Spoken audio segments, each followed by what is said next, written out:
是我们8月份系列讲座的第1讲。我们现在这个屏幕上有这个 schedule。今天是关于数学竞赛在名校申请当中的这个重要性。然后下个礼拜呢，我们会专门谈一谈说，对于比较小一点的小朋友，比如说初中生或者是小学生，怎么样能够 engage 学生的 interest， 孩子的 interest， 让他们早一点 get exposed， 早一点接触这个数学竞赛的东西，然后能够对数学竞赛感兴趣，这样的话呢，对他将来的升学也好，将来的职业发展也好，都有非常非常重要的作用。那我们8月29号的时候会最后谈一下，对于这个数理方面各个方面很优秀的这些学生，怎么样能够规划一个课外活动，能够把自己的这种特长突出出来，能够展示这个孩子自己的特质。有的学生呢是比较 well-rounded， 各个方面都很好，有些学生可能是会某些方面，比如说数理方面，数学呀、编程呀什么比较突出。这种情况下，我们就怎么样能够帮助学生设计他的课外活动，然后把他自己的特质能够展现出来。那今天第1讲。我们首先呢，我们介绍一下这个 Areteem 学院。大部分家长可能已经对我们比较了解，但是也有一些新的家长对我们还不是很了解。那 Areteem 学院的话呢，我们是已经有10几年的历史，总部位于南加州，但是我们的学生实际上是遍布全美，甚至于世界很多国家。我们是有正式的这个西部学校和大学协会正式认证的这种教育资质，同时我们的所有的 AP 课程都有大学委员会的正式授权。我们是这个实际上是家长认为我们是这个美国奥数以及数理培训领域的这种王牌。这个过一会儿我可以展示一下为什么我们可以敢于自称这个就是即使是家长公认，但是我们也敢于自己承认这个我们是这个奥数方面的奥数和数理培训方面的王牌。我们也有教师培训学院。我们的课程呢是涵盖于科学技术工程数学为导向的中小学和一直到相当于大学2年级的这种课程。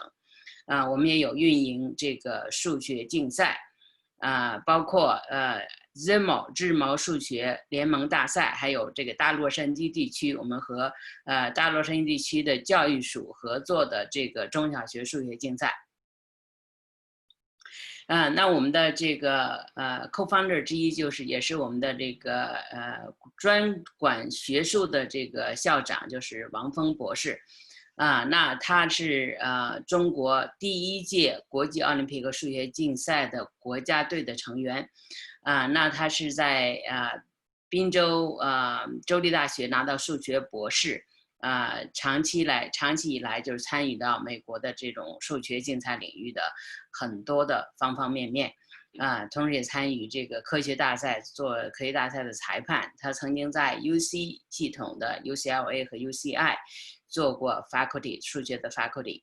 后来呢到工业界，在 Fortune 500的很多公司，很多大公司都做过这种高级的技术和管理职务。那我本人的话呢，是现在来讲是主要负责综合管理和升学规划。我也是在从宾州州立大学毕业，拿到电机工程硕士。这些年的话做过很多更偏向于管理方面的这种职位。包括这个在 IBM 和摩根大通银行其他这种大的公司。同时的话也是积极参与到这个各种的学术竞赛，包括数学竞赛呀，这个科学竞赛当中。那我介绍一下我们今天的这个5个 panelist， 我们非常自豪的这个 Areteem 的校友，曾经参加过就是说从我们 Areteem 的 program 里面走出去，后来就是成为名校。他们现在还是在这个很多大学好几个这个名校吧的学生。实际上呢，我们这些panelist 嘛，还真的不是说精挑细选，而是说大家可以看得出来，统计就是大概率来讲，我们的学生都是非常优秀的所以今天我们请到的这几个，一个是 Helen 庞，现在在 Harvard 学统计学。Helen, are you there? Can you introduce yourself? Yes, hi. Thank Helen? you for... Hello? Can you hear me? Hello? Okay. Is my mic not working? Oh, okay. It's working now. It's working good. Yeah. Okay. Hi, guys. Yeah, I'm Helen. I am a rising sophomore at Harvard, and I'm studying statistics, as Kelly said. As well, I was a camper at the 2014 Math Zoom camp, and this is a picture from the Zoom, actually. Yeah, very cool. All right. Can you show your video somehow? Okay. Somehow you guys are not showing your video. I don't know. Do they need? I turned my video on just now. Can you please turn on your video so people can see you guys? So next, Grace, real quick, can you introduce yourself, please? Yeah, so I'm Grace. I'm a rising sophomore at Columbia Engineering School, and I'm double majoring in computer science and financial engineering. I participated in the 2014 summer camp as well as the winter boot camp of 2014 as well. Kelly, could you also allow us to share our video? Yes. It seems to have. How do I do that? Can you do that? Allow to share video, to share screen, basically, right? So the video, I don't really have a place. I think you need to make us co-hosts. Make co-host, yeah, I thought I did that. Okay, are you able to do it now? Yeah. Okay. So then everybody has to be co-host. Okay. So yeah, okay. Let me see. All right. So the next one's clear. I don't know. I'm okay. So Grace, are you down for now? Okay. So next one is Cory. I also can't start my video because I'm not a co-host, but I will start introducing myself. Let me do that right now. Sure. There we go. I think it should be All working. Right. That's nice. My name is Cory Hickson. I am a rising senior at MIT. I am double majoring in mathematics, pure mathematics, and economics. And I, along with the previous two, also went to the 2014 Math Zoom camp at Boston College.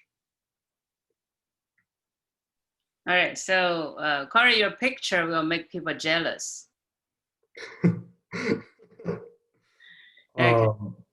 Yeah, so I guess I'll explain these two pictures real quick. I am on the football team at MIT, and the second one is from the camp. I think we were playing a game or something. Honestly, does someone else remember?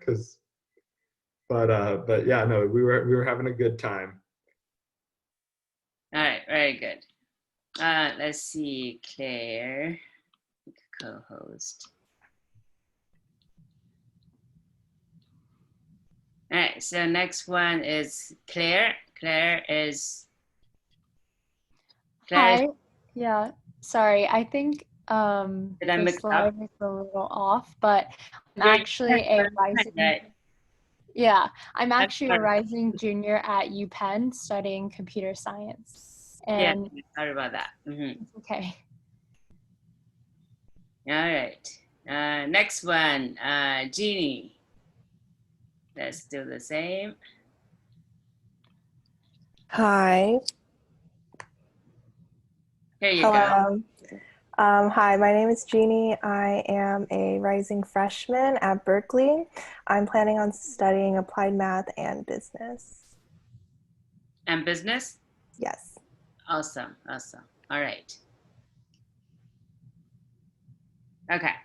So, like I said, 就是说我们的校友，我们的 Areteem 的学生，每一个都非常优秀，所以说呢，每一次我们特别是 Summer Camp 的时候，把大家集中在一起，我们都会realize 让大家都 realize 说你在 Areteam Zoom 也好，叫做以前的名字叫 Zoom 哈，现在叫 Areteam， 就是说你在 Areteam 遇到的这些朋友，实际上更能够可能你的 the friendship established in the Areteam programs 可能就 last much longer than your regular high school。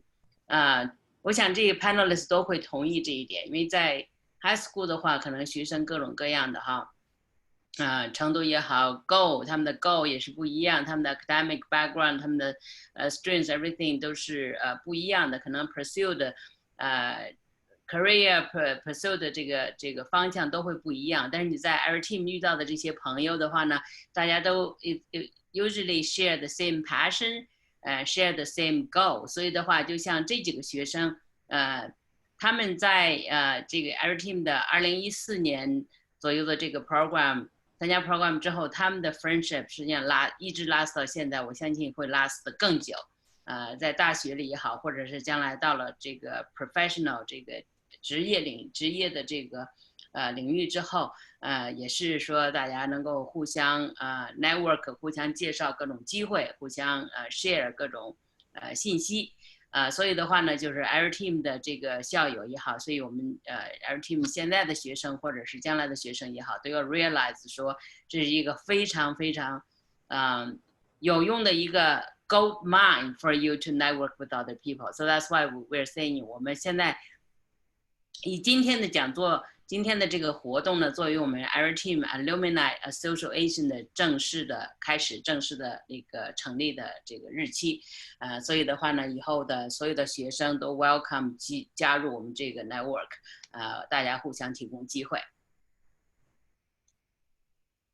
Areteam 学院之所以被家长称为我们是这个数学竞赛训练的这个王牌呢，就是我们是一个非常系统性的一个这样的机构，就是我们有从完全数学课程来讲，我们有9个程度的非常系统化的 structured very well structured 的这个数学课程。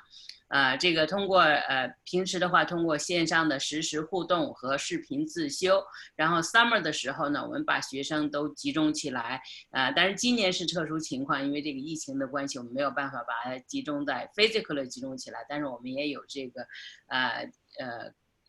举办这个 online 的这个summer camp， 但是平时的话呢，我们会在这个大学校园把大家集中起来。像我们在座的今天这个 panelists 都是参加完2014年在 Boston College 波士顿学院的这个 camp， 所以的话是一个通过这样一个活动，就是能够3个星期把它集中起来的话，大家一起经历很多事情，一起上课，一起参加课外活动，一起参加这个excursion， 通过这一系列活动呢，真是建立起这种非常美的、非常纯洁的这种友谊，而且呢是again share the same goal， 所以的话就是这种 friendship 真的是会 last lifetime。今天呢，因为时间的关系哈，我们这个1个小时呢，我们是主要用于我们的 panelists 来分享。至于说关于这个课程，对于课程有哪些具体的问题的话呢，我们在这个1个小时我们今天就是说 plan 了 for 1个小时让 panelists 分享，然后这个 panelists 他们可以在1个小时的时候离开，那样如果是大家有什么关于课程的具体问题的话呢，我可以再接下来给大家回答。对，我们每年都会有几百个学生 qualify AME， 然后又会有几十个进入 USMO 或者 USA JMO，然后呢，每年也都会有学生进入 MOP 和代表不同国家的这个国家队。我们的学生就像我说的，每一个都非常优秀，绝大部分90%以上都能够进入这种一流名校。这也是我们的一些校友哈，这就是代表那个美国参加国际奥林匹克数学竞赛的这个国家队成员。还有我们的以前这是一个班的照片，大家可以看到真的是80%、90%的都是进入这个一流名校的。那今天呢就是我们这个代表，今天我们是这个作为这些校友的代表。那首先的话呢，就是我们谈一谈，就说数学竞赛对于这个申请名校到底有什么作用？那我这个是比较早的一个比较旧的一个 slide， 但是还是valid， 就是像 Caltech 的话呢，在它的大学入学申请表上面，它会专门有列出来，就是靠右边有列出来有关你说你的 AMC 12的成绩和你的 AMY 成绩，然后呢这个很大的一个 section 问你的这个数学和科学方面的这种课外活动，从9年级开始到12年级，每年花多少个星期，每个星期有多少个小时用于这种数学和科学方面的这种课外活动。那这一点的话呢，我也请这个我们的这个 panelists 来跟大家分享一下。就是在你们申请大学的过程中，你们还知道有哪些其他的大学也有特意问到说这个 AMC 的成绩，特意问到你的这种数学和科学方面的这种课外活动。So in case, I guess Cory doesn't understand Chinese. So what I'm saying is I'm using this example from Caltech. For their college application, they would ask you about your AMC 12 scores, your AMY scores, and also they would ask you about, you got that? Yeah. So I'd like you guys to share from your experience when you apply, to colleges, which others also ask and how you think the colleges would look at these scores.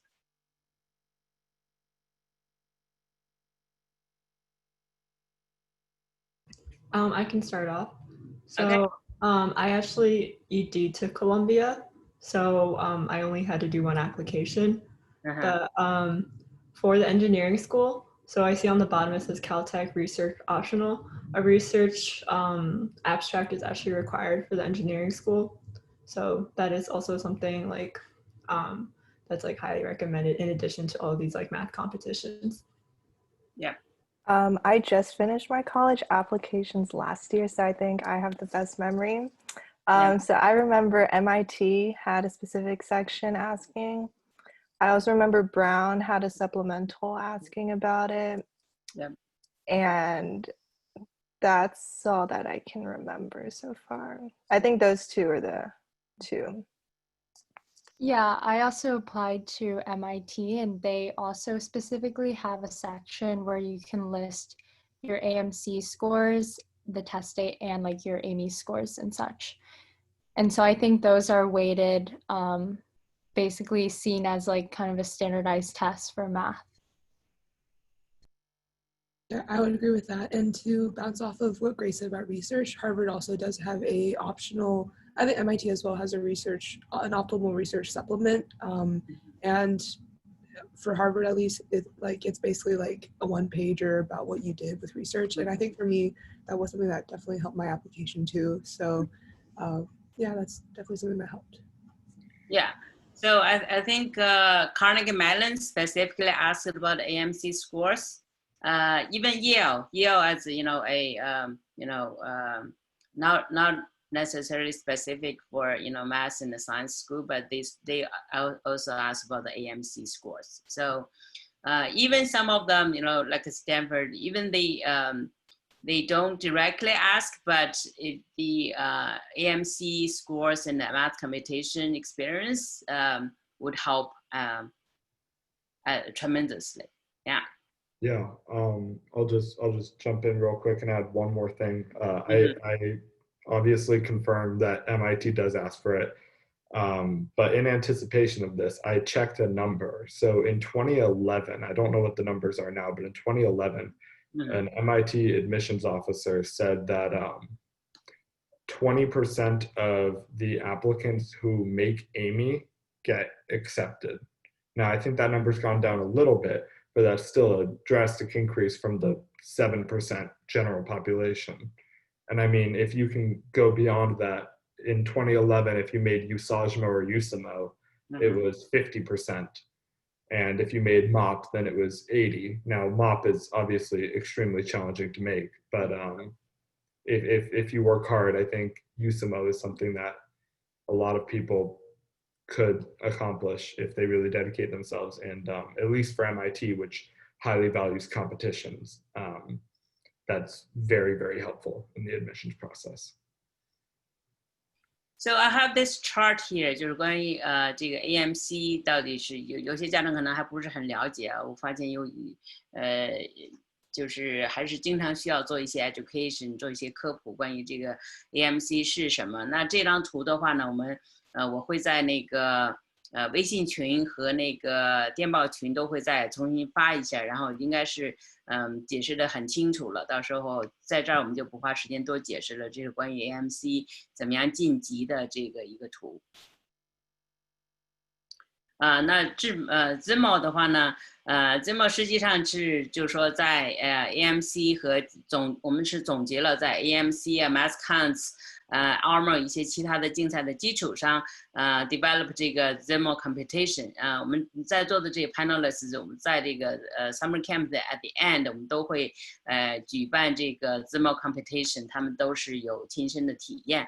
那通过平时的话呢，我们有这个平台，大家可以通过 mobile app 或者通过网络平台参与到平时的每日一题、每月一赛，然后还有这个Annual Convention， 像平时的话 Convention 我们都是在其中的一个 Summer Camp 举办。那今年的因为特殊情况下，我们就是做的 Online Competition， 实际上昨天刚刚结束的一个 Online Convention， 非常有意思的一个竞赛一个活动。那这个的话呢，我们也是时间关系，我们就不多介绍了。关于 Areteem 针对这些竞赛的这个课程，我们是有非常非常系统的课程，所以从这两张 chart 大家可以看到。然后的话，再到我们这个 panelists 分享完之后的话，有什么具体问题，我也可以再进行详细解释。这是我们的一些书籍。OK， 那我们现在的话呢，我是准备了一些问题，同时的话呢，也欢迎大家在这个 chat window 问一些问题。这样的话呢，我会把这个大家关心的一些问题，请我们的 panelists 来分享。那第一个问题就是大家都每个人都分享一下。So everybody share what kind of competition that you participated when you were in high school and middle school, and how did these competitions help you?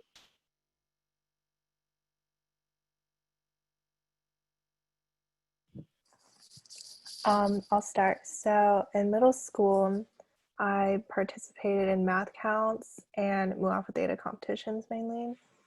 And then in high school, I did AMC, AMY, ARMOR, and that was the main ones in high school. And I also did ZIMO when I was at Matsu in middle school.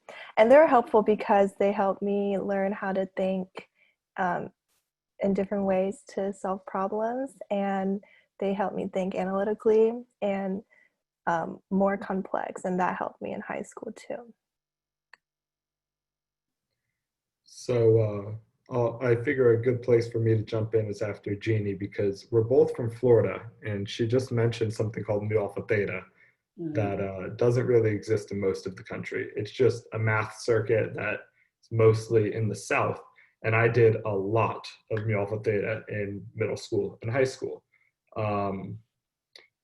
I think that mu alpha theta it's not like most competition math. It's more the types of problems that you would learn in a regular math class.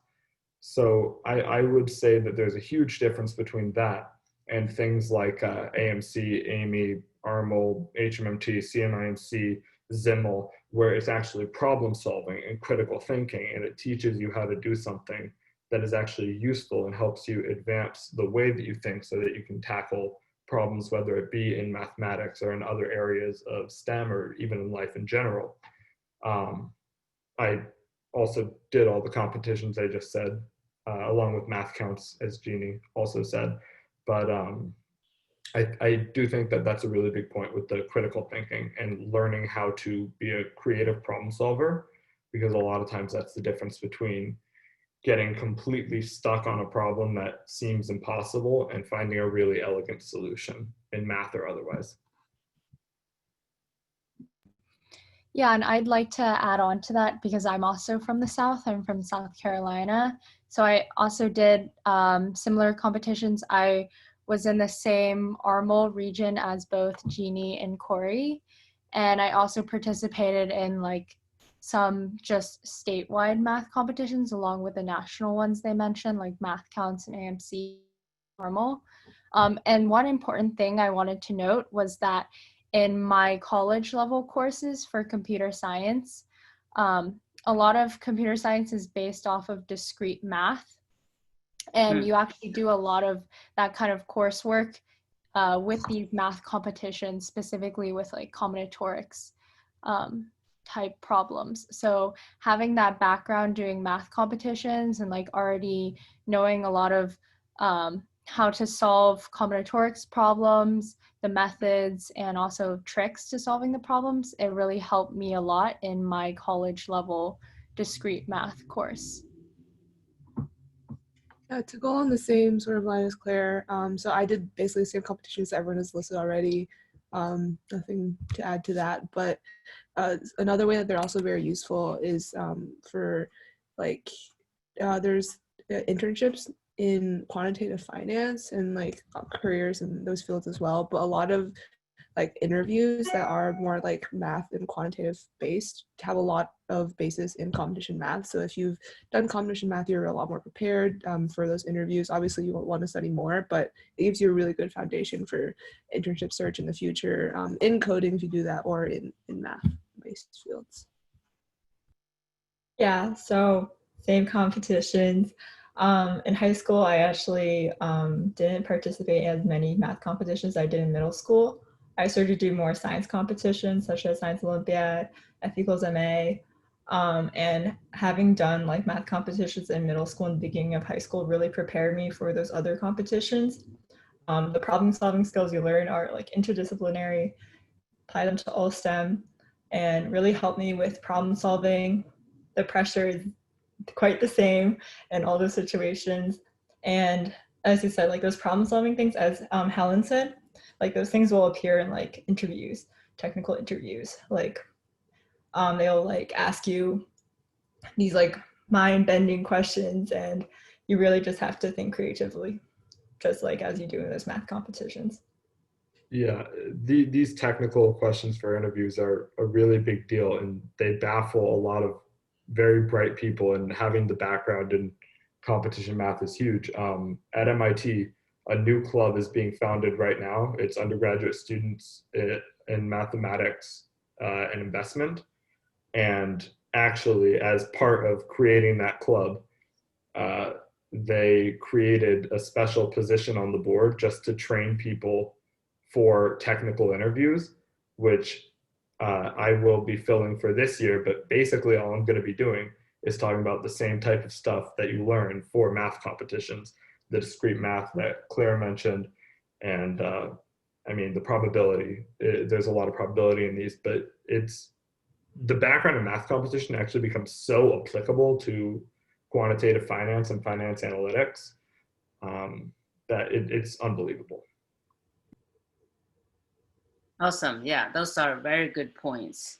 All right, so let's take a look at the next question.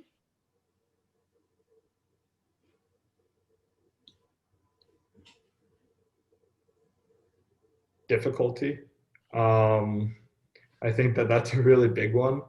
If you study enough SAT, ACT practice books, you're going to get every single type of problem that they ask. It's not that long of a list.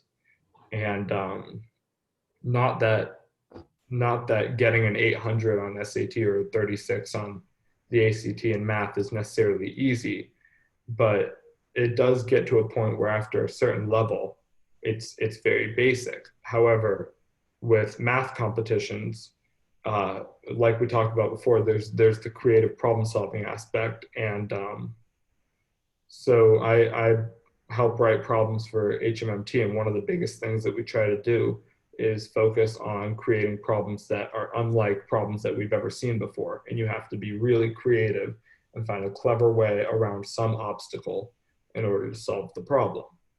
And in math competitions, not only do you have that, but if you're good enough, you get to continue to advance to a higher level in most scenarios, which also allows you to display your skill level better. It's much more impressive to say, I had a 240 USIMO index than it is to say I had a 800 on SAT math. Yeah, just to echo Cory's point, I completely agree with everything he mentioned. That the main difference between math competitions and SAT, ACT math is creativity. Because with like SAT and ACT, most of the topics they test you on within the math subject is what you learn in school. But a lot of what you do with math competitions, you typically don't really learn that in the classroom, such as topics like probability, combinatorics, and like more creative algebra and geometry. I'd also like to add that by preparing for math competitions, it really is like a big umbrella. It also helps you prepare for, the standardized testing, which makes studying come a lot easier when the time does come to prepare for those tests too.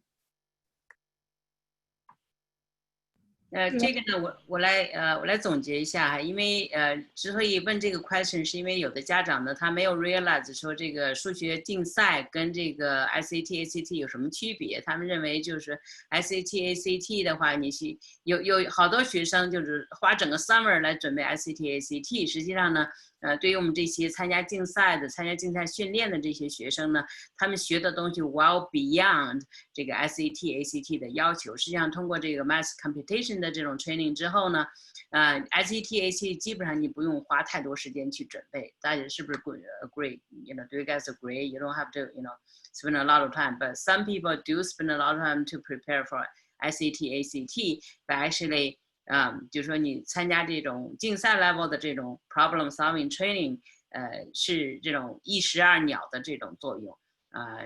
实际上你学到的东西就能够更深入、更 advanced， 然后这样 SAT、ACT 就自然就涵盖在里面了。Okay, so next one. So what math courses you have taken in high school, and how do those courses relate to math competitions? Yeah, so I took AP statistics in high school, and that's highly relevant to like probability, combinatorics, and people tend to struggle in the sections where we talk about combinatorics, but like having the math competition background, it comes a lot easier. So I took like your standard like AP calculus, and then I also took multivariable and linear algebra, which is like basically equivalent to sort of like the Calc 2 class and the Calc 3. And I think it's like not exactly the same content as math competitions, but obviously having math competition background means that you can take harder math classes. You can go to like a local university and take a class there, and that will help you stand out in your college application and also just challenge yourself in content. So I think it's like a very different field of math than competition math, but it's having competition math helps you learn anything better. Yeah. Yeah, I had a similar experience to what Helen just mentioned. I also took like the standard math courses up to AP BC calculus, and then I also took a differential equations class at my local university. I would say like those don't directly correlate, but kind of like how you think about problems in math competitions serves as a really good foundation for being able to learn higher level mathematics. I'd also like to add that I also did take all the AP classes mentioned, but my school was an IB school, so that's International Baccalaureate. And my senior year, I took IB Math HL, which stands for higher level, which is in my school like the highest level you could take. But in the HL curriculum, there are a lot of things taught that I learned in math competitions, but like the easier stuff. For example, there was complex numbers and induction and like basic combinatorics and probability. And since I had already learned all those through math competitions, it made me taking my IB Math HL course a lot easier my senior year. Yeah, so just to jump on the bandwagon of Helen, Grace, and Claire, I took all of the regular courses, including the AP courses, and then I was fortunate enough to take my senior year multivariate, linear, and differential equations. And I think that almost none of that directly related to math competitions, but rather the other way around. I think a lot of the way that you get through math competitions and you have success is by building up your intuition. And I think that building up your intuition around certain topics is very helpful when you get into these higher level math courses, because some topic or some concept might seem almost impossible to tackle, but then if you've been exposed to the right kind of material and you have a good intuition behind it, you might be able to reason through why something is true easier than you can prove that it's true. Yeah, that's a really good point. Yeah, it's the mathematical intuition definitely is something that you can build out of the math competition and no problems. Okay, let's see next one. Okay, so this one, we talk about the core competency because when, for a college application, we always say, you need to first have your core competency in academics. So I'd like to hear you guys share. So of course we talk about the math competition, but competition itself is not a isolated thing. So you do need to have some other things to build your academic profile to show your core competency. So could you guys share a little bit more about, your own experience or your own profile, so people get the idea, what kind of profile, those top colleges would look for? I'll go first. So my GPA, I had a 4.0 weighted, I don't remember, 4.8 maybe it was, but I took, I want to say 12 APs before junior year or before senior year, and then I took 2 more senior year, but I didn't take the tests. So I took 12 AP tests. And then, do you want me to list all the AP tests, or is that fine? You can mention those. You can mention. Yeah. There's like chemistry, computer science, physics, English, world history, U.S. history, stat, things like that, all in that sort of area. And then other extracurricular academic activities, I also competed in the USA Computing Olympiad, so the coding competition series, and did other like coding competitions. I also did research as part of like my high school magnet program. We had a research program, so I did research for 2 years and did like the whole science fair circuit. And my SAT was a 1580. I took SAT math, got an 800, and chemistry got a 790, and then ACT I got a 36. So that's all my thing. I'll go next then. So my weighted GPA was a 4.88, I think. So courses I also took, the standard, like all the APs basically that Helen listed. I took 11 APs, 1 IB test before my senior year, and then my senior year course load was, I want to say like 5 or 6 IBs, and then I had 6 APs, I believe. And then other extracurricular academic activities, I did chemistry Olympiad in high school.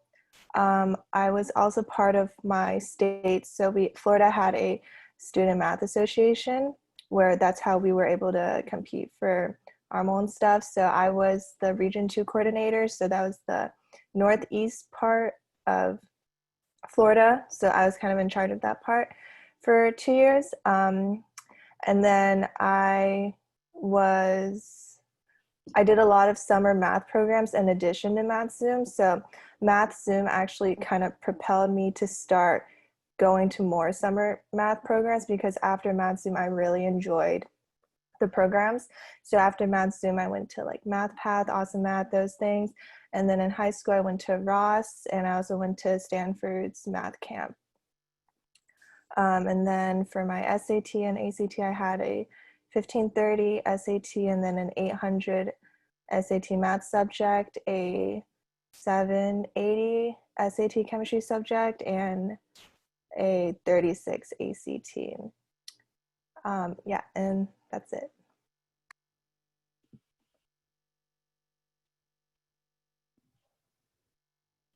Okay, I can go next. So my GPA scale was out of 100. I think I had about 98. Courses I took, generic AP classes, all the math courses, all the science courses, computer science. I took AP French. I took AP language and composition as well. Took all the AP tests for those as well. Extracurricular academic activities, I talked about doing Science Olympiad, which includes competing regionally, statewide, and as well as invitationals. Invitationals are all the colleges nearby. I also did something called Teams, TSA, which is engineering competition. SAT 1580, SAT subject tests, Math 2 800, Chem 780, Physics 800, and I did not take the ACT.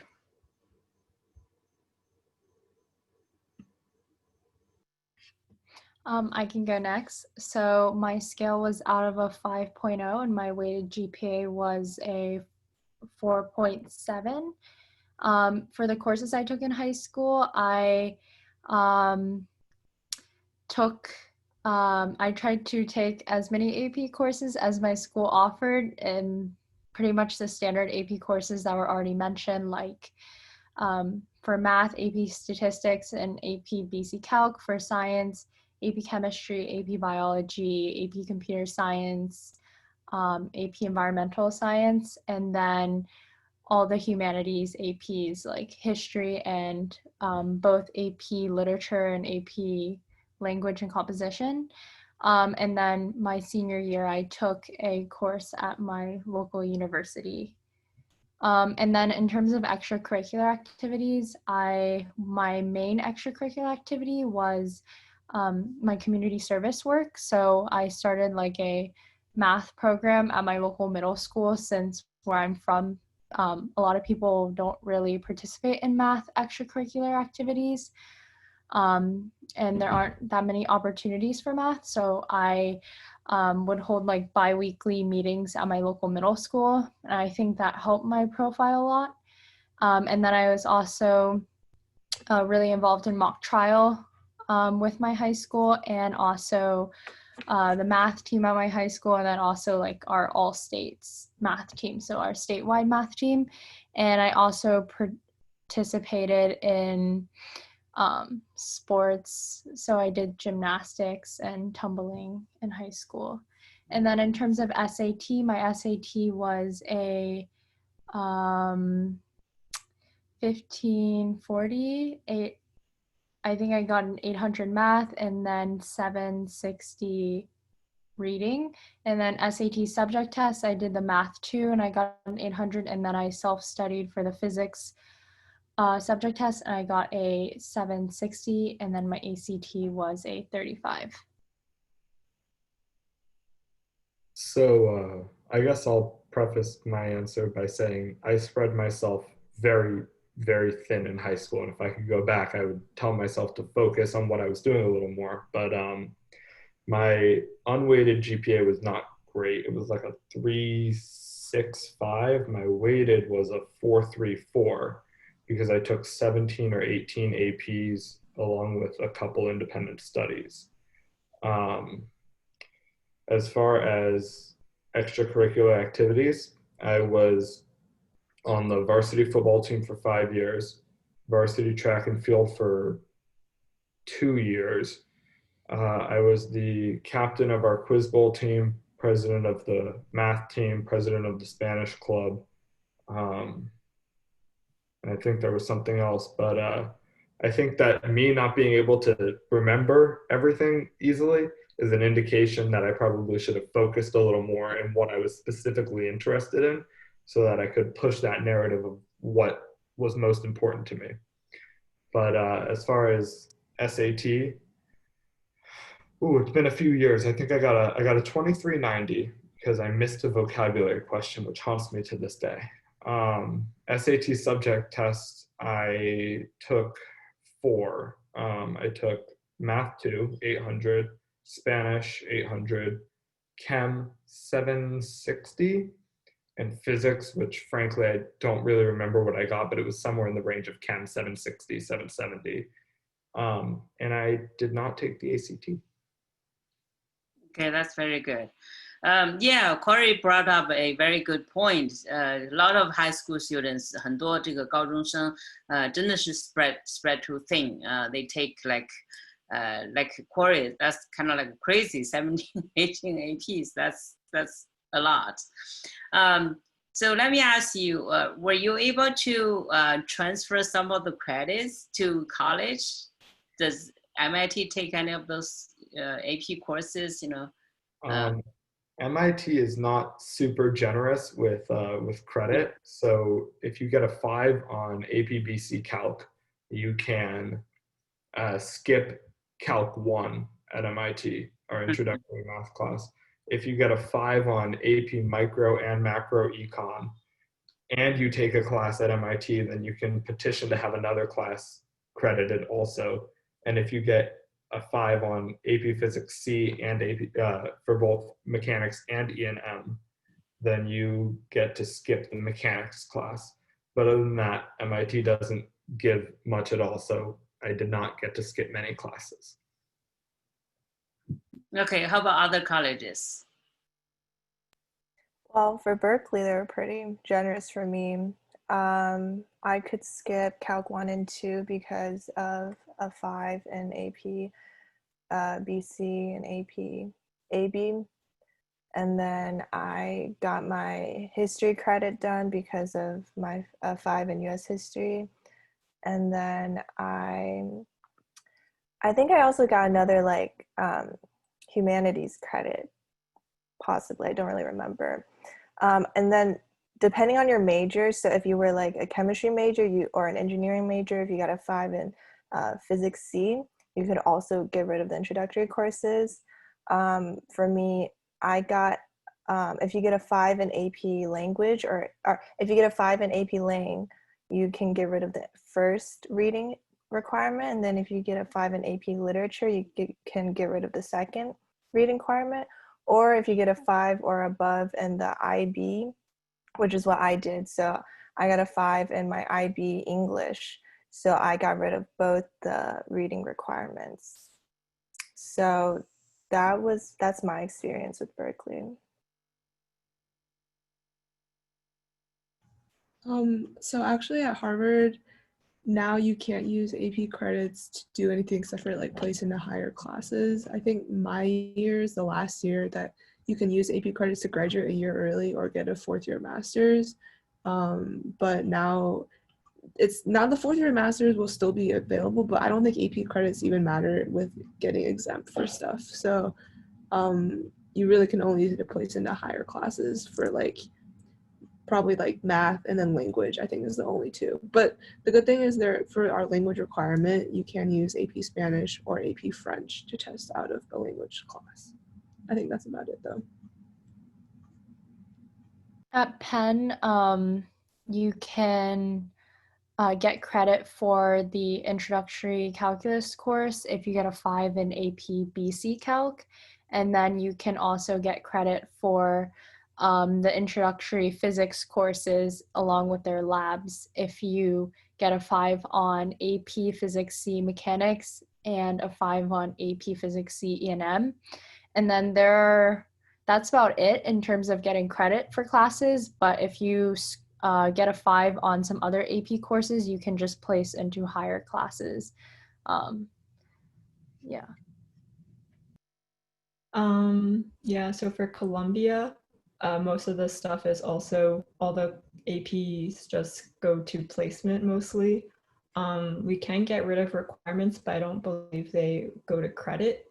So that includes getting a 4 or a 5 on AP Econ Macro and Micro, gets rid of principles of economics, as well as their Intro to Python. For Intro to Python, you have to get a 5 and then take another course in order to actually fulfill that requirement.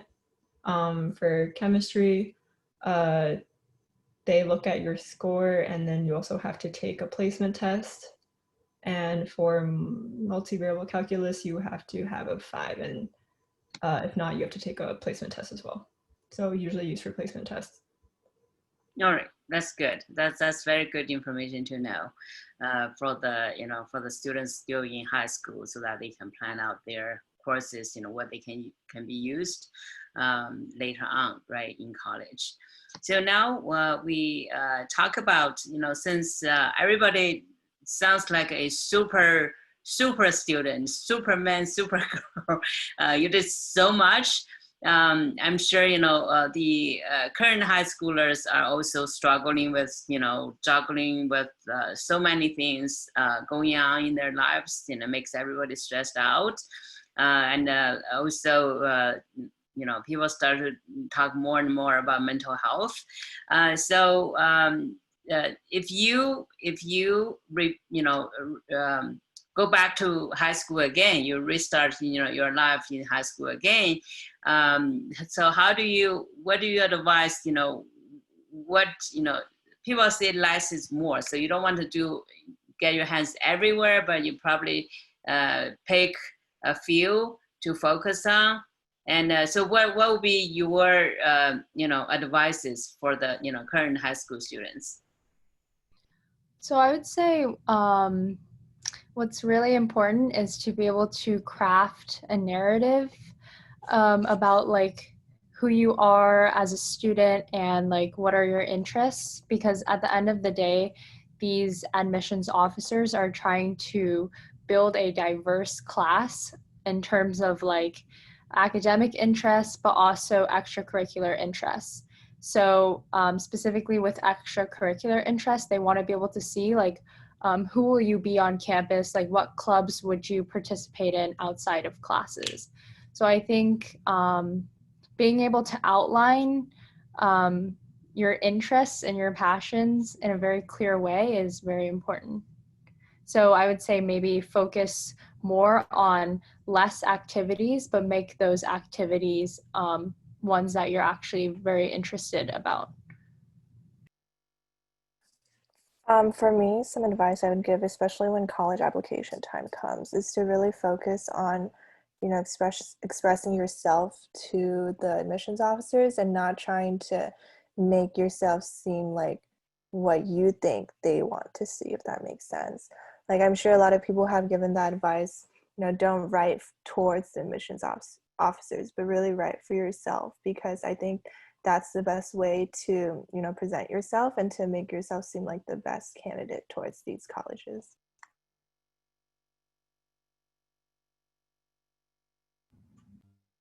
Okay, yeah.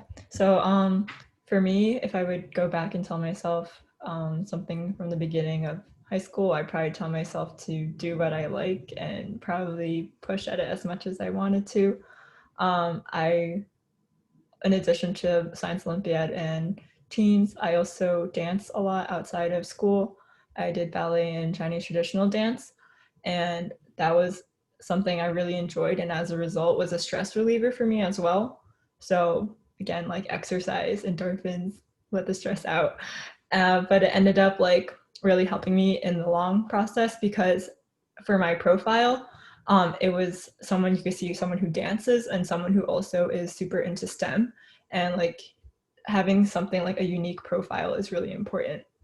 So writing like my Common App essay, I tied both of those into one narrative. So that was really important. Sort of going along what people have been saying, I think like the essay is really, like the essays or essay is really important in terms of like expressing who you are. And I think like, especially what Claire said about how making sure that everything sort of becomes like one narrative is really important, about like your activities reflect your interests and your classes you take also reflect that. And then your essay ties it all together and explains who you are. And so like when you or your kid is like doing activities, like it doesn't really help to do like more like just pile on extracurriculars, but instead to pinpoint the ones you want to focus on, you want to do leadership in, or really grow in and have a story to tell from that experience. Like that's much more valuable than just doing like 10 clubs or something like that. Yeah, that's what I was saying. So I did like 10 clubs and it was a mistake. I remember having a conversation with myself late in my freshman year, because I kind of joined all the clubs to try to figure out what I was interested in, which, you know, not necessarily a bad thing to do, but at the end of that, you have to choose what you're interested in. I decided, I'm not going to make IMO. I'm not incredible at anything. I'm not going to get a football scholarship to Alabama. Not that I'm, but I was like, so if I'm not going to be great at anything, I'll be good at everything. And that was a mistake.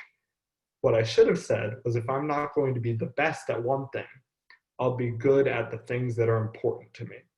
And I'm not going to say what I would have cut out, but I know that there were a couple of things that I did that were not as important to me that I ended up spending a lot of time on. And then when I got to the point where I was trying to write my essays to convey this narrative to the admissions officers of who I am, I was stuck with this dilemma of, how do I take this word limit and fit in everything that I've done? And the answer was, you don't. You talk about what you actually want them to know, and you spend time talking about what is most important to you. And so at the end of the day, all those extra clubs that I was in that I didn't really care about as much didn't end up helping me, I don't think, in the admissions process. I think it would have been much healthier and better if I had settled down with a few important things. Yeah, that's a really good point. Yes. Okay, let me see what's next. All right, so that's fine. We don't have to do this one, actually. All right, so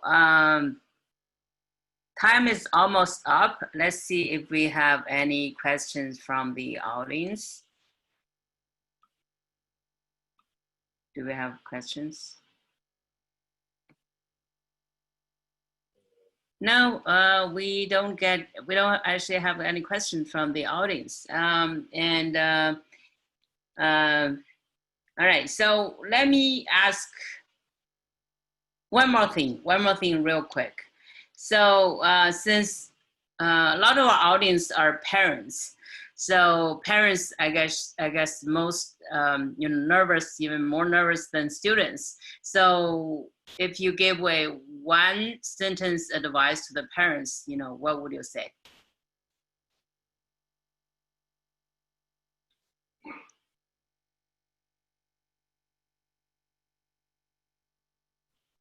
I guess okay. Oh, You can go, Helen. Okay.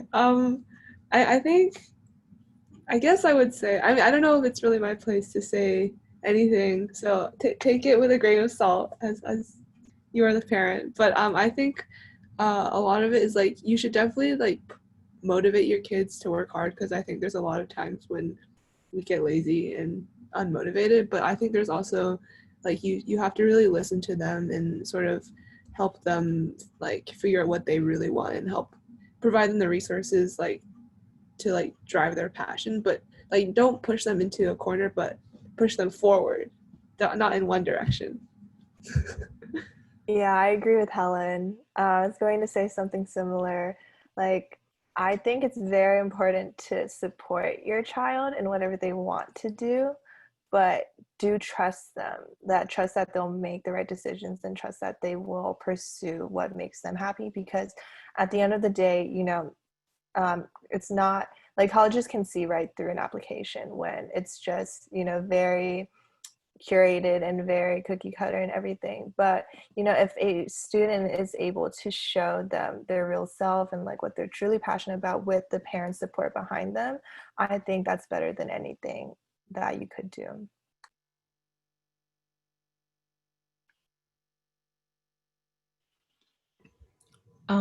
Going off what Helen said, I think it's really important to listen.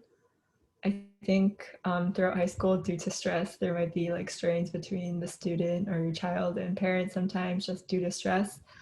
But just like with a calm mind sometimes and like a quiet like chat and like listening to both sides, it's really helpful from time to time. Yeah, particularly the advice that Jeannie gave, I think that's extremely important, is to kind of support your child in what they want to do, because each child is unique, and not necessarily push them towards one mold of what you might think that colleges want. Because at the end of the day, you know, I kind of believe in the idea that if it's a good fit for the child, they'll probably be able to find their way. Well, all five of us are going to say basically the same thing, but there are many roads that lead to Rome. There's no one path that you need to take if you want to go to Harvard, or if you want to go to Columbia, or if you want to go to Berkeley. There's not one way to get there. And I mean, you've heard tonight from us about the different ways that we chose to push ourselves and study and express ourselves in high school, whether that be clubs or specific academics, competitions, sports, community service. There's not one specific way that you can walk down this path and get where you want to go. You really do have to, like everyone was saying, just follow what is important to you, follow your heart. And if I think that I was very lucky in that my parents were supportive of me in whatever I wanted to do. But I think that that's huge. I think being able to walk your own path as a student and have your parents support you and be there for you when you need it is humongous. Yeah, that's very good to hear. You know, parents to hear from students' point of view what they need from us.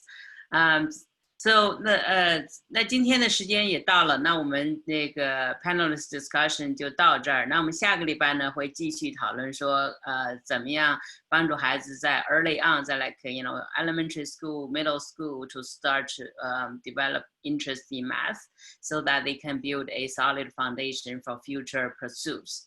Okay, and then again, so 2 weeks later, we're going to talk about in general about college application, how to put together your story, how to get everything come together.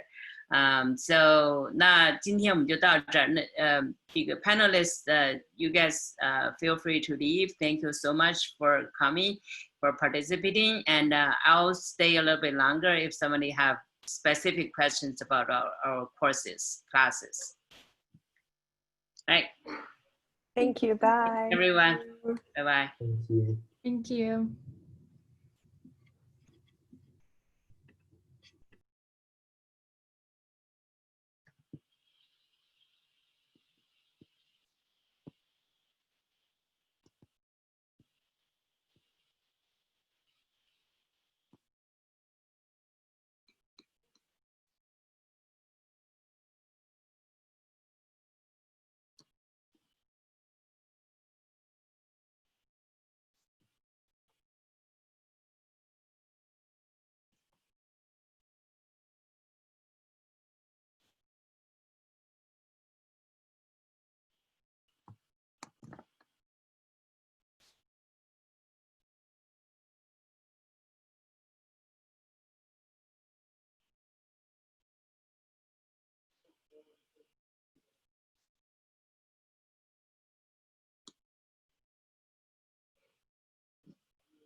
好，如果大家没有问题的话，那我就end for everybody 我们就下周再见了，谢谢。